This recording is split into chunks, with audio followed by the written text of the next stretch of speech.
What's going on, Guardians? It's Tizzle here. In today's video I'm going to be showing you how to clear the Concealed Void Lost Sector on Master difficulty on all three classes. First up, let's go over the modifiers so we know what we are up against. As always, for Master Lost Sectors we have extra shields, match game, locked loadout, and extra champions. It is a Fallen Lost Sector, so we have Barrier Servitors and Overload Captains. The Fallen modifier is Arachno, which causes Vandals to spawn a web mine at their feet when defeated. The Destination modifier is Arc and Aerial Damage Taken. The Master modifier is Chaff, which disables our radar. And lastly, we have Solar Damage for the burn. The first build we will cover is the Warlock. For this build we are on Middle Tree Solar, the Attunement of Grace. We have Solar Grenades and Healing Rifts. We have on a full Warmind Cell build with Wrath of Rasputin, Rage of the Warmind, Warmind's Protection, Burning Cells, and Fire Team Medic. We have Machine Gun Reserves, Finders, and Scavengers, as we are using the exotic Xenophage. Wrath of Rasputin will allow Xenophage to create Warmind Cells. We also have Double Bomber on the Bond to give us a chunk of grenade energy when we cast the Rift. We are using the exotic Sunbracers, which make our solar grenades burn longer. Also, if we get a melee kill, we can spam grenades for 5 seconds. These grenades can also spawn a Warmind Cell because of Wrath of Rasputin. We have Anti-Barrier Sniper Rifle with the Succession Sniper, and Overload Bow with the Tyranny of Heaven Bow. That is it for the loadout. Let's check out the gameplay. Right away, you want to take out as many adds as you can before the captain shows up. Once he does, stun him immediately and get him down. If you wait too long, the Barrier Servitor will make him immune. This will not only be a huge time loss, but it also makes things very difficult in this opening part.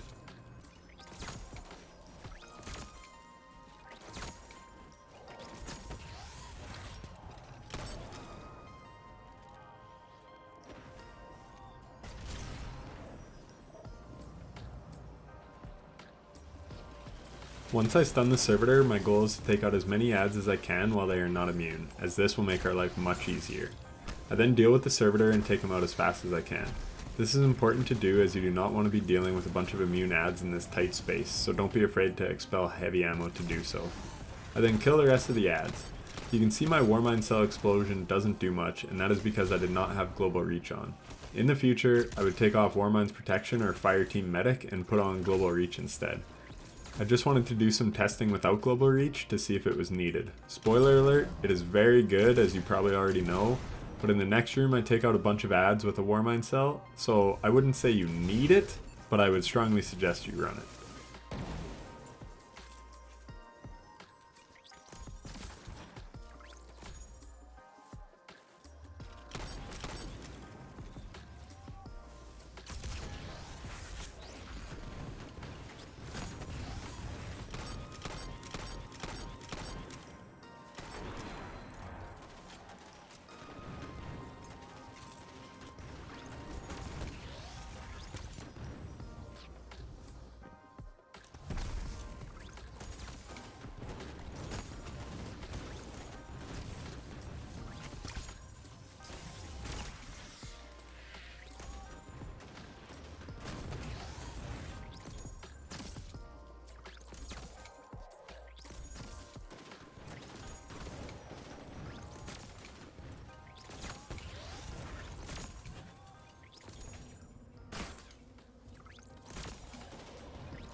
One thing I should mention, the first grenade I threw hit the ceiling, so I aimed lower this time.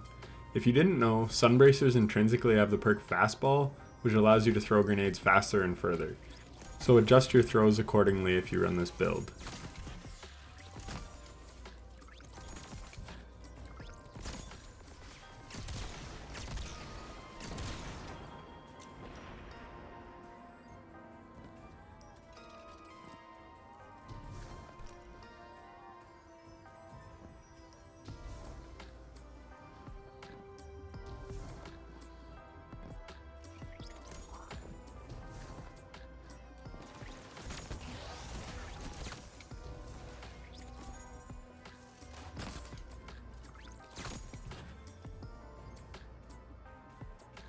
This Overload Captain has been bugged since Beyond Light dropped. You just continuously stun him. It is rather annoying, but definitely something you want to know about. So basically, just keep stunning him over and over to kill him. Your non-overload weapons won't do anything to him, and you will just waste your ammo and he will regen health. This was my first run while I was on my Warlock, so I did not know the best way to deal with him. As you can see, I waste a well and Xeno shots, but all you have to do is knock him down and then shoot him in the Vex Milk. This is what I do on my future runs right away.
Once you jump across here, more exploder shanks will spawn, so be ready for that. Once they are all dead, I like to deal with the barrier servitor first, as he can make the captain immune, so try and prioritize the servitor.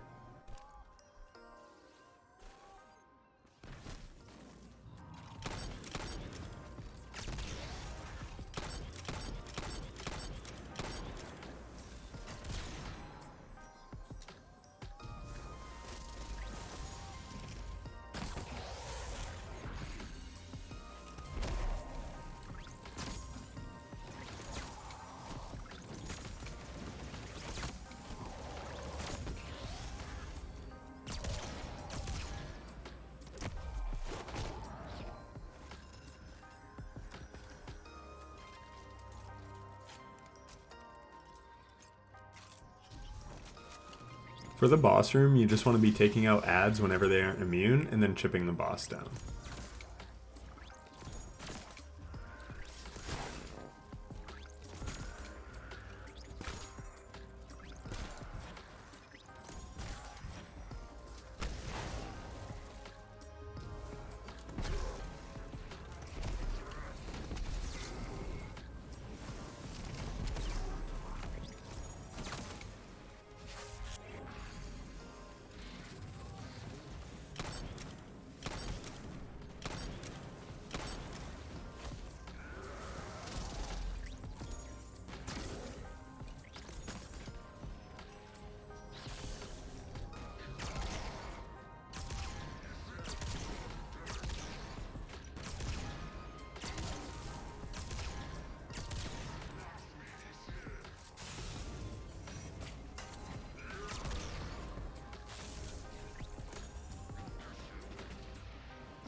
That is it for the Warlock. Next up, we have the Titan.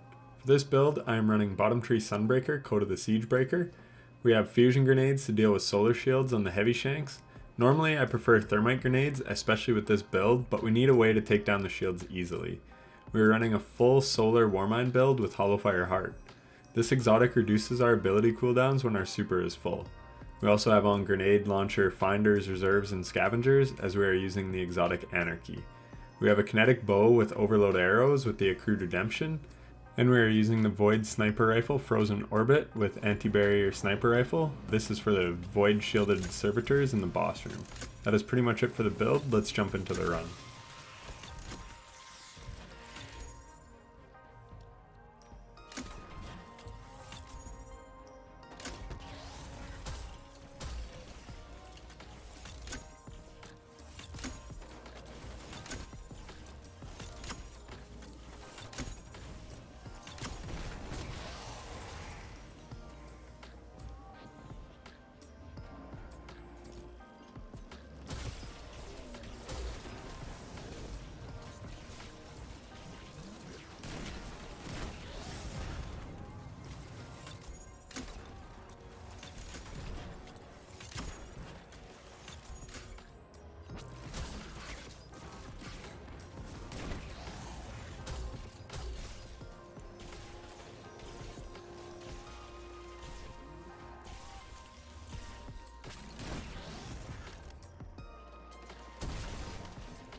This is why I do not like barrier servitors. I am playing too aggressively just to get the servitor down, as I am worried about it making the enemies immune, and then it causes me to die a couple times.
Lastly, we have the Hunter. For this build, we were on Top Tree Night Stalker, Way of the Trapper. We had Vortex Grenades and the Marksman Dodge. We ran a Taking Charge build with Protective Light for survivability, as well as Lucent Blade to give us extra damage with our sword. That is because we were running the Lament Exotic Sword. Because the Lost Sector is Solar Burn, I figured it would allow us to melt the boss. We also have on Arc Damage Resistance and Passive Guard from the Seasonal Artifact so that enemies do less damage to us when we have our sword equipped. We have the Long Shadow Sniper Rifle for dealing with barrier servitors, and the Needle Bow with overload arrows for dealing with the captains. It is also Void, so we can take down the servitor shields in the boss room. That is it for the build, let's watch the run.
Right here I am purposely getting the adds low and then killing them back to back so I can create an orb of power. This allows me to become charged with light so I can activate Lucent Blade and do 35% more sword damage.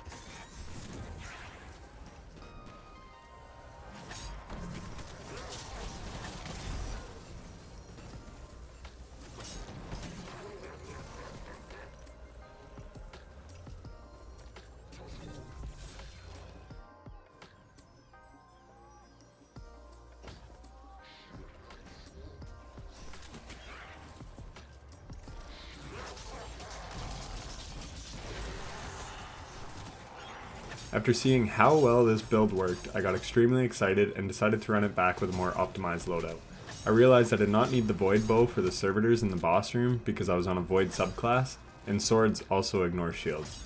So I substituted the Tyranny of Heaven Solar Bow for the Needle. I then threw on my God Roll Succession to make dealing with the servitors easier.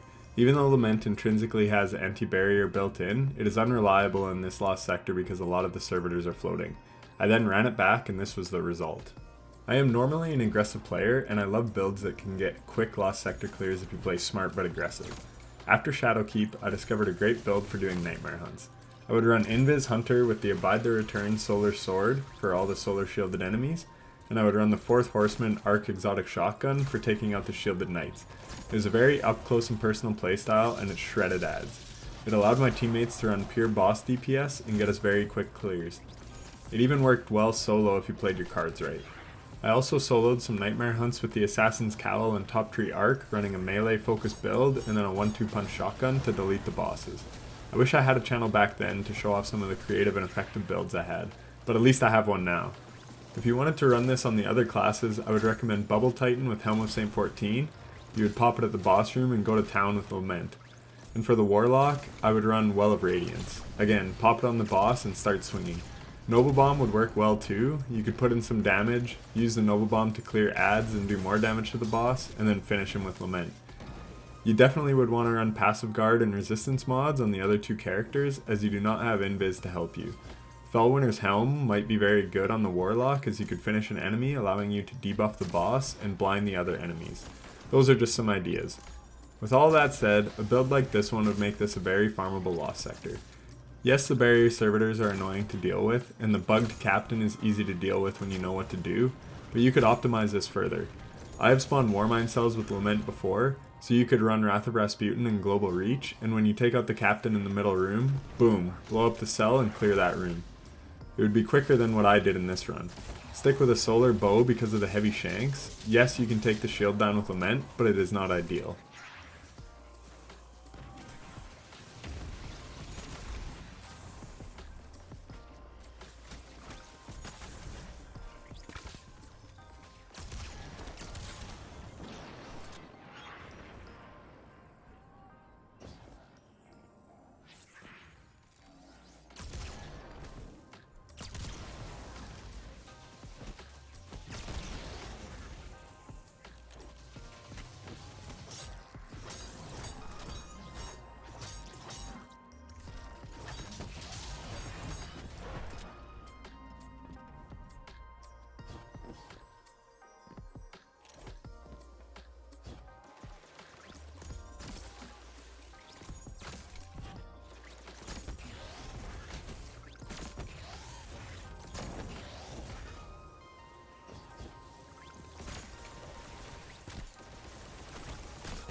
Here I mess up making 2 orbs because I choke my bow shots, but it is not a big deal. I have 1 stack of Charge with Light to activate Lucent Blade, I cast my tether to debuff the boss and absolutely shred him. From there it is just a matter of clearing the ads and you're done.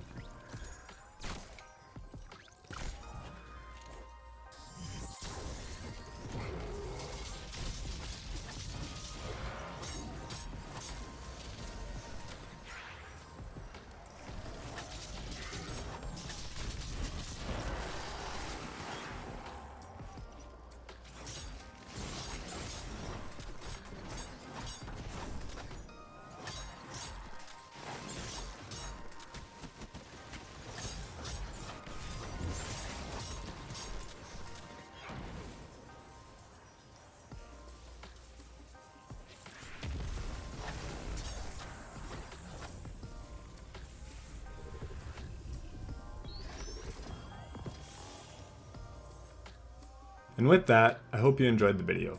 If it helped you out, please leave a like. And if you want to see more helpful build guides in the future, be sure to subscribe. This is a fairly farmable lost sector and will only get easier the higher light level you get. If you find a build that works even better, feel free to drop it in the comments. If you made it this far, I just want to say thank you so much for watching, and good luck farming your exotics. Take care.